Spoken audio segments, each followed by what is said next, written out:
መጽሐፈ ዮናስ ምዕራፍ 3 ላይ ያለውን ቃል ነው። ከዛ በፊት ግን ስለ መጽሐፉ አንዳንድ ነገር ልበላችሁ። ይሄ መጽሐፍ የተጻፈባቸው ርዕሶችና ዋና ጉዳዮች አሉ። በእነዚህ ላይ ደግሞ ዲስከስ አድርገን ወደ ዋናው መጽሐፍ እናልፋለን ማለት ነው። ትንቢተ ዮናስ የእግዚአብሔርን ትእዛዝ አልፈጽምም ባለ በአንድ ነቢይ ላይ የሚደርስበትን ልዩ ልዩ ችግር የሚገልጽ የታሪክ መጽሐፍ በመሆኑ ከሌሎች የትንቢት መጽሐፍ የተለየ መልክ አለው። እግዚአብሔር ዮናስን የእስራኤል ብርቱ ጠላት የታላቁ የአሴር ንጉሥ ነገሥታት መንግሥት ዋና ከተማ ወደ ነበረችው ወደ ነኖሄ ሂድ። ይሄንን አሁን እቺ ነኖሄ የምትባለው ከተማ ምን አይነት ናት? ምን አይነት ይዘት ነበራት? ምን አይነትስ ተግባራዊ የሆነ ላይፍ ነበራት? ነኖሄ የምትባል ከተማ አንደኛ የእስራኤል ጠላት ነበረች። ሁለተኛ ደግሞ እግዚአብሔርንም የማታውቅ ሀገር ነበረች። እግዚአብሔር ለምንድን ነው ነኖሄ የምትባል ከተማን ምህረት ማድረግ የፈለገው? እግዚአብሔር ለምንድን ነው የነኖሄን ሕዝብ በቸርነቱ ማሰብ የፈለገው የሚሉ ጥያቄዎች ይነሱብናል። ብዙ ጊዜ ስንሰብክ አንድ ርዕስ እንሰጠዋለን፣ አንድ ሐሳብ እንሰጣለን። ይህም ሐሳብ ምንድን ነው? ይሄ ሕዝብ ምን አይነት ሕዝብ ነው የሚለውን ነገር አናውቅም። ብዙ ጊዜ አልሰማቸውም። ዛሬ ግን ሚስጥር ይገልጣል። እሱ ምንድን ነው ካላችሁ፣ ነኖሄ ከእግዚአብሔር ጋር ህብረት የምታረግ ሰው አይደለችም። ነኖሄ የእግዚአብሔርን ሕዝብና ከእግዚአብሔር ጋር ያላቸው ቁርኝት የተለያየ ነው። እስራኤልንም አይፈልጉም፣ የእስራኤል አምላክንም ደግሞ ምን አይፈልጉም። ከእስራኤል ጋር ወገን መሆን አይፈልጉም። ከማን ጋር? ከእግዚአብሔር ጋር ወገን መሆን የማይፈልጉ ሕዝብ ነበር። ማን? ይሄ ሕዝብ የነኖሄ ሕዝብ። በነኖሄ ከተማ ውስጥ የሚመለከው ባዕድ ነው፣ ጣዖት ነው። የተለያዩ ጣዖቶች፣ የተለያዩ አማልክቶች በሚመለኩበት ከተማ ውስጥ ዘፈን በነገሰባት፣ ኃጢአት በነገሰባት ከተማ ውስጥ እግዚአብሔር እነዚህን ሲያያቸው ራራላቸው፣ በጣም ስሜታዊ ሆነላቸው። በጣም ይሄን ሕዝብ ወደደ። ለምን ወደደ? ለምን ይሄን ሕዝብ አፈቀረው? እግዚአብሔር እንዲጠፉ ስለማይፈልግ፣ ቸርነቱ ለዘላለም ስለሆነ ምህረትን መለማመድ አስፈላጊ። ከእግዚአብሔር ጋር ምህረት ማለት፣ ከእግዚአብሔር ጋር ቃል ኪዳን ማለት፣ ከእግዚአብሔር ጋር በንስሐ መመለስ አስፈላጊ ነገር እንደሆነ በዚህ መጽሐፍ ቅዱስ ውስጥ እናያለን። ነቢዩ አልተነብይም። ምዕራፍ 1 ላይ ተነግሮታል። ምዕራፍ 2 ላይም ደግሞ አልፈጽም ብሎ ወደ ሌላ ስፍራ ወደ ተርሰስ ሊኮበልል እንደፈለገ እናያለን ዮናስ። ስለዚህ ዮናስ ይህን ሁሉ ለምን አደረገ? ለምንድን ነው እግዚአብሔር ፊት ሆኖ ይሄ ሰው ነቢይ ሆኖ የእግዚአብሔር ሐሳብ መፈጸም ያቃተው? ለምንድን ነው የእግዚአብሔርን ንግግር የእግዚአብሔርን ድምፅ አክብሮ ለምንድን ነው ያልወጣው? ጥያቄ ምልክት። አያችሁ፣ ይሄ ሁሉ ነገር ሰውየው አልፈጽምም ያለው እግዚአብሔር ቸር እንደሆነ ስለሚያውቅ፣ ደግሞ ቸርነቱንም ሊያበዛ እንደሚችል ስለሚያውቅ ምን አለ? ይሄን ትንቢት እንኳን ብነግራቸው እግዚአብሔር ይሄን ትንቢት ባያረግ ይሄን እግዚአብሔር ባይፈጽም ምን ሊሆን ይችላል? ምን ሊደረግ ይችላል? ምን አይነት ስም ይኖረኛል ብሎ ለስሙ ተጠነቀቀ። ሰውየው ያም ሆነ ይሄም ሄደ ወደ ነኖሄ። በሄደበት ጊዜ እግዚአብሔር የነገረውን እናያለን። ምንድን ነው ያለው? በጌታ በኢየሱስ ስም አነባል። የእግዚአብሔርም ቃል ሁለተኛ ወደ ዮናስ እንዲህ ሲል መጣ። ተነስተህ ወደዛች ወደ ታላቂቱ ከተማ ወደ ነኖሄ ሂድ፣ የምነግርህንም ስብከት ስበክላት አለው። ዮናስም ተነስቶ እንደ እግዚአብሔር ቃል ወደ ነኖሄ ሄደ። ነኖሄ የ3 ቀን መንገድ ያህል እጅግ ታላቅ ከተማ ነበረች። ዮናስ የ1 ቀን መንገድ ያህል ወደ ከተማይቱ ውስጥ ሊገባ ጀመረ።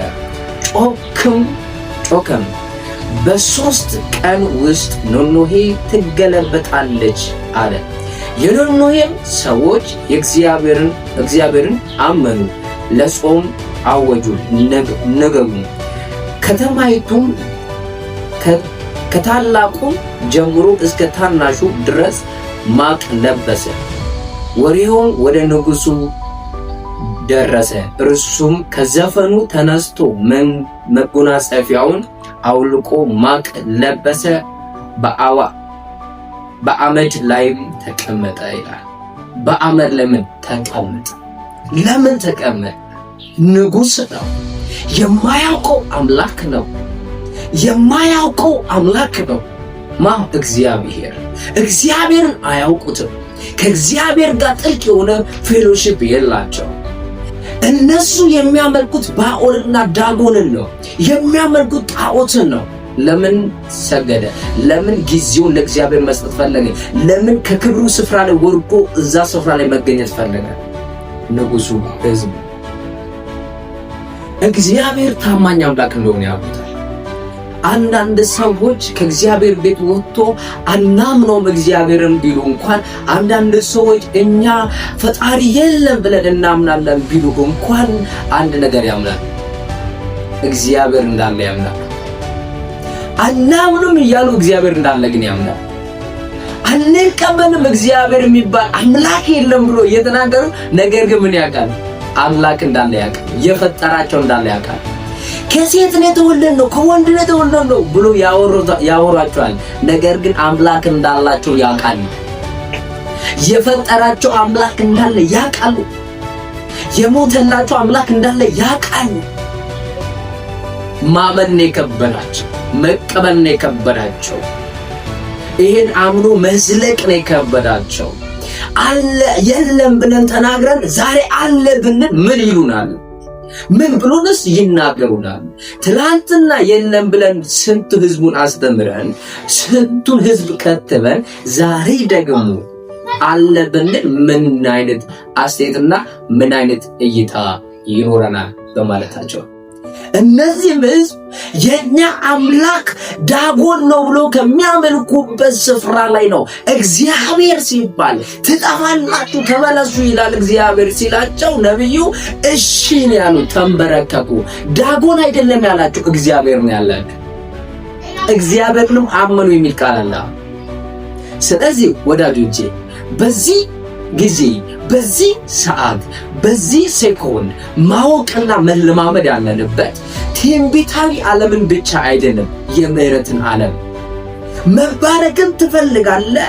ነገር ግን የምህረትን ዓለም ማወቅና መለማመድ አትፈልገው፣ መኖር አትፈልገው። ወዳጆቼ ትንቢትም መገለጥም ራእይ ብዙ ነገሮችም ያሉት የት ውስጥ ነው? እዚህ ውስጥ ነው፣ ምህረት ውስጥ ነው።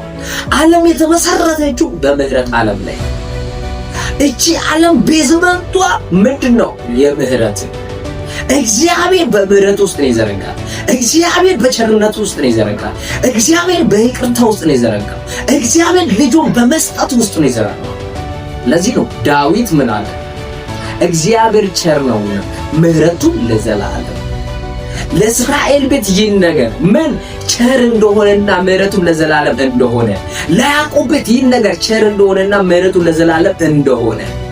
ስለዚህ ቸርነቱ በሕይወታችን በመንገዳችን ላይ ስለበዛ ነው ወዳጆች በሕይወት ያለ የኖርነው ሕዝብ እጅግ ብልህ ናቸው። አይምሮ እንዳላችሁ ታውቃላችሁ፣ ማስተዋል እንዳላችሁ ታውቃላችሁ። አናውቀውም እንኳን ቢሉ እግዚአብሔር እንዳለ እንኳን ያውቃሉ። ሲናገሩ ግን ምን ያላል? ይሰሙታል። ሲገጽጻቸው እሺ ብሎ ይመለሳል። ቀደም ብያችኋለሁ። ይህ ህዝብ እግዚአብሔርንም እንዳያውቀው፣ ሁለተኛ ደግሞ ጠላት ነው። እግዚአብሔርን ለሚያውቅ ህዝብ ራሱ ጠላት ነው። ለእስራኤል ህዝብ ከእስራኤል ወገን የሆነ ነቢይ ነው ወደ አንዲት ከተማ የተላከ። ሃሌሉያ። ስለዚህ ወዳጆቼ የእግዚአብሔር ምህረት የሚያልቅ አይደለም። በድለከው እንኳን ቢሆን የእግዚአብሔር ምህረት የሚያልቅ አይደለም። አሳዝነከው ቢሆን የእግዚአብሔር ቸርነት የሚያልቅ አይደለም። በምህረቱ እስክንመለስ ድረስ ይጠብቃል። በቸርነቱ እስክንመለስ ድረስ ይጠብቃል። በሩ የሱ ክፍት ነው። በሩ የሱ ክፍት ነው። በሩ የሱ ክፍት ነው። የይቅርታ ልቡ ክፍት ነው። የንስሐ ልቡ ክፍት ነው። ስለዚህ ወደ ጌታ ስንመለስ ብዙ ታምራቶች ይመጣሉ። ወደ ጌታ ስንመለስ የይቅርታ በሮች ሲከፈቱልን የእግዚአብሔር ጣት በእኛ ላይ ትመጣለች። ኖሄን እንዳሰበ ኖሄን እግዚአብሔር እንዳሰበ ይቅር እንዳደረገ ምሕረትን እንዳደረገ እናያለን። ይሄ መጽሐፍ የዮናስ መጽሐፍ አጠቃላይ 4 ምዕራፎች አሉት። 48 የሚያክሉ ደግሞ ቁጥሮች አሉት።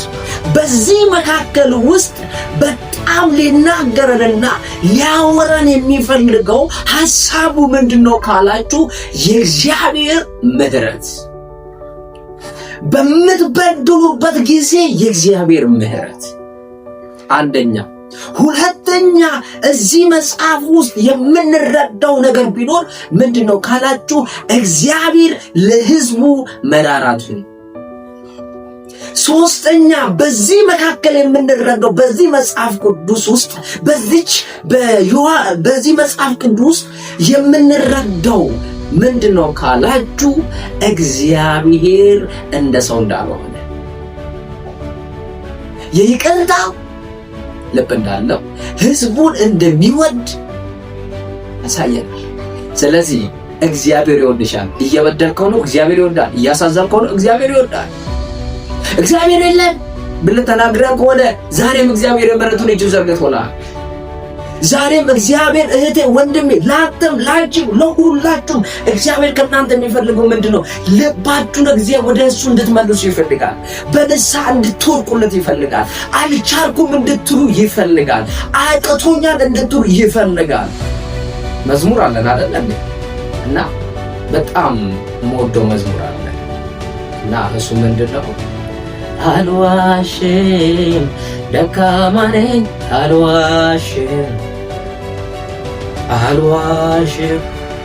አቅም የለኝ፣ አልዋሽም። ስለዚህ እግዚአብሔር ከኛ የሚፈልገውን ነገር እንድንነግረው። ኃጢአታቸውን አወቁ፣ በእግዚአብሔር ፊት ወደቁ፣ ንስሐ ገቡ፣ ይቅር አደረገላቸው፣ ምሕረት አደረገላቸው። ስለዚህ እግዚአብሔር በምሕረት ለሚመለስ ሕዝብ፣ እግዚአብሔር በይቅርታ ለሚመለስ ሕዝብ በሩ ክፍት ነው። አንድያ ልጁ ለጨክኗል። በአንድ ልጁ ለጨክኗል። እስከ ሞት ጨክኗል። እስከ ፍጻሜው ጨክኗል። እስከ መስቀል ጨክኗል። የጨከነው አንተን ወዶ ነው። የጨከነው እኛን ወዶ ነው። የጨከነው እኛን ፈልጎ ነው። የጨከነው እኛን ስለወደደና እኛን ስለመረጠን ነው። በአንድ ልጁ ላይ ጨከነው። ልጁም እስከ ፍጻሜው የታዘዘው፣ እስከ ሞት የታዘዘው፣ እስከ መስቀል የታዘዘው እኛን ወዶ ነው። ያለ ኃጢአቱ ያለ ስም ስሰጠው እሺ ብሎ የተቀበለን ለምንድን ነው? እኛን ወዶ። ስለኛ 40 ጊዜ የተገረፈው ለምንድን ነው? እኛን ወዶ። በርባንን ፍቱልን እሱን እስከሞት ብሎ ሲናገር እኛን ወዶ። ስለዚህ ይህ የተወደደ ዓለም አለ፣ የምህረት ልብ ይባላል። ይህ የተወደደ ልብ አለ፣ እሱም የቸርነት ልብ ይባላል። ስለዚህ በቸርነቱ ውስጥና በምህረቱ ውስጥ ለምትኖሩ ለናንተ፣ ለምትቆዩ ለናንተ፣ ለምትጓዙ ለናንተ አንድ መልእክት አለኝ። ጌታ እግዚአብሔር ወዶናል፣ በምህረቱ አስቦናል። አሁንም ደጋግማችሁ መስራት ያለባችሁ ምንድነው ካላችሁ የምህረትን ዓለም መለማመድ። የምህረትን ዓለም ምን ማለት? ሁል ጊዜ መለማመድ፣ መጠማት። አልዋሽህም፣ ብቸኛ ነኝ አልዋሽም፣ ደካማ ነኝ አልዋሽም፣ አቅም የለኝም አልዋሽም፣ ጉልበት የለኝም አልዋሽም፣ ኃጢአተኛ ነኝ አልዋሽህም፣ በደለኝ ታውቃለህ አልዋሽህም፣ በይቅርታ ጌታዬ እለፊት እሺ ይልሃል። በይቅርታ ዛሬ አስበኝ እሺ፣ በንስሐ ዛሬ እመለሳለሁ አስበኝ እሺ የሚል አምላክ ስላለ ወዳጆቼ ማወቅ ያለብን የምህረት ልብ የምህረት ቸርነት ዓለም እጅግ በጣም ቢሪ ኢምፖርታንት ነው። በጣም ጠቃሚ ነው ለክርስቲያን፣ ለእኛ ለትውልዶች። በአገልግሎት ላይ ያላችሁ፣ በጸሎት ቦታ ላይ ያላችሁ፣ በተለያየ ስፍራ ላይ ያላችሁ ወደ እግዚአብሔር እንመለስ። ደግመን እያገለገልን እየመሰለን የተሳሳትንበት ስህተት፣ እየጸለይን እየመሰለን የተሳሳትንበት መንገዶች አሉ። ስለዚህ በንስሐ ወድቀን ወደ እግዚአብሔር እንመለስ። እግዚአብሔር ከኛ የሚፈልገው የይቅርታን ልብ ነው። እግዚአብሔር ከኛ የሚፈልገው ዕውቅና ለእግዚአብሔር እንድንሰጥ ነው። አንተ አዋቂ ነህ፣ አንተ ትችላለህ፣ አንተ ምሕረት አምላክ ነህ፣ በፊት እወድቃለሁ፣ እሰግድልሃለሁ፣ እገዛልሃለሁ እንድትሉት እግዚአብሔር ይፈልጋል። ስለዚህ ይህ የቸርነት የምህረት ዓለምን እንለማመደው። እግዚአብሔር መልካም ያደርጋል። ተባረኩልኝ። ሻሎም። ቤቱ ሰብስክራይብ አድርጉልኝ። House of Glory TV